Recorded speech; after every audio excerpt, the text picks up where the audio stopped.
Welcome to another podcast with Ron Podcast. Let me be the first to say that I'm really looking forward to the new Trans4mers trilogy. I really like the original trilogy, directed by Michael Bay. I heard that Mark Wahlberg is going to be starring. I heard he's attached to the project. And a whole new cast. I'm not sure which of the Autobots and Decepticons are returning, but at the end of Dark of the Moon, they still have all those Decepticons around Earth who planted the pillars. Not sure how many there are, but I figure they'll use them. And there hasn't been an official release date set last time I checked. I want to say 2014, 2015. But I was watching the first Transformers and the second the other day. And the first one is a classic. It's a gem. It's a movie that works, and it gets a lot done. Really good pacing. It's just under 2.5 hours. And I was watching Revenge of the Fallen last night, and I really like that movie. It gets a lot of hate, but I want to talk about why I think that is, and also why I like it. So Revenge of the Fallen. It's a very complex movie, and it takes a while to get going. It's not as simple as the first, like where you need to get the Allspark before they do, introduce the characters and that. This one, about an hour and 10 minutes in, is when the movie starts getting more exciting. I mean, the first hour 10 is just filler, pretty much. Just slowly building up. And once they start going and they discover Jetfire and they start putting all the pieces of the puzzle together, for me, that's when the movie gets even better. Because we're kind of done with all the comedy bits, with the parents and that. And done introducing the new characters. But Shia LaBeouf is such a great actor, and he seems like so dedicated to the role. And he gives such a great performance. All the moments when he's like explaining things and all the exposition. And that's what they do. I don't think people really like that when the characters have to explain to the audience what's going on. But it works for me. It's exciting. But yeah, it gets really complex, really complicated, and I don't think people responded to that. They just wanted a simple popcorn flick. But instead, this movie takes a different direction. And, when they start searching for the clues, what do the symbols mean? It's a map. Where do we go? They get teleported. And then Lennox and his team, they're waiting for him out in the deserts.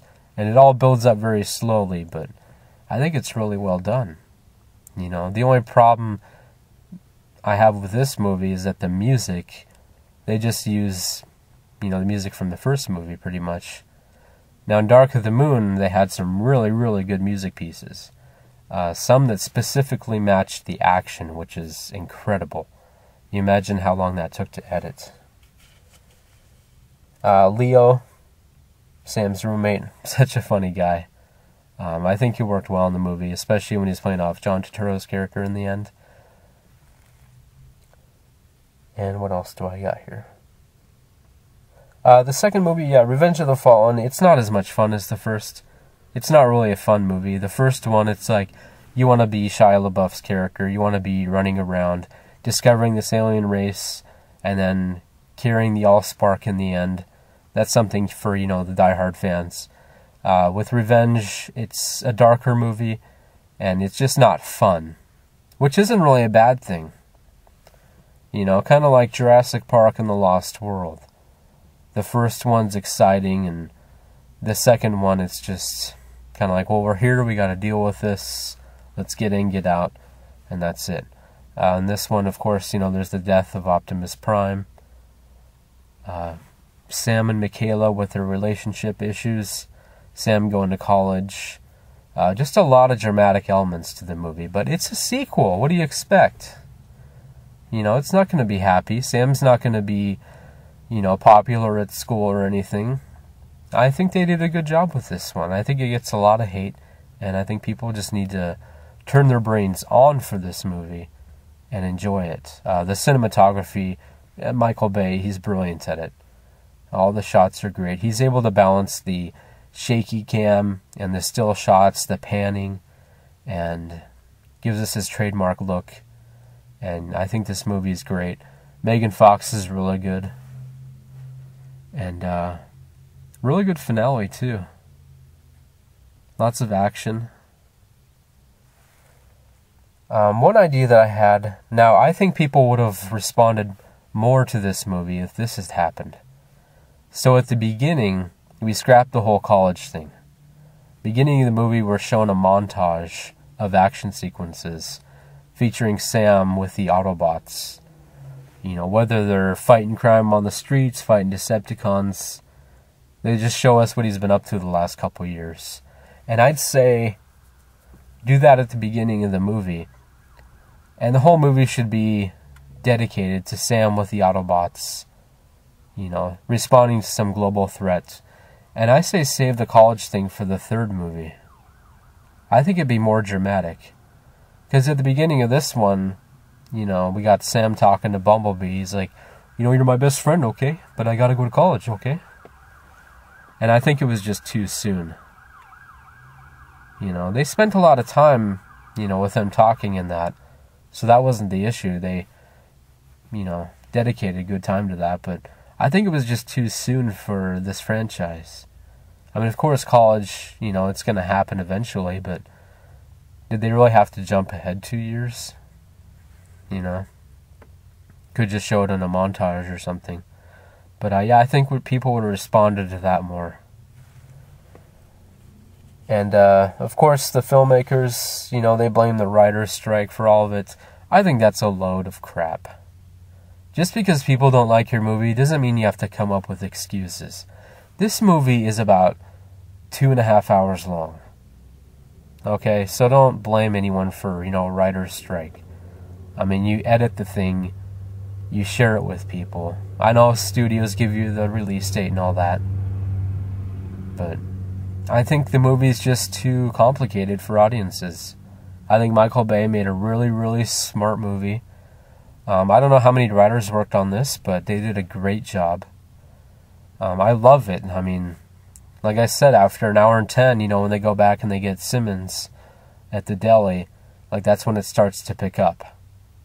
That's when, you know, they meat cooler, meat locker, whatever that was. They go down there and they start digging up the stuff, and it's kind of like the Indiana Jones approach, you know. And they go from one place to another, and I love that stuff. I love the exposition. I think it works because it's not like they're explaining to us what they already know. They're discovering it, and we're witnessing it. And of course, you want to give a lot of exposition in a movie like this, especially with a plot as complex. You know, there's one scene where Sam is asking, I think he's asking Jetfire about the Matrix and can it be used to reactivate Prime. And I just thought, you know, audiences sitting there and be like, wait, what's going on? We're watching the Matrix, what? But yeah, it's not a movie for the simple-minded. If you're looking for a simple action popcorn flick, you know, watch Torque or something. Which isn't a bad movie at all.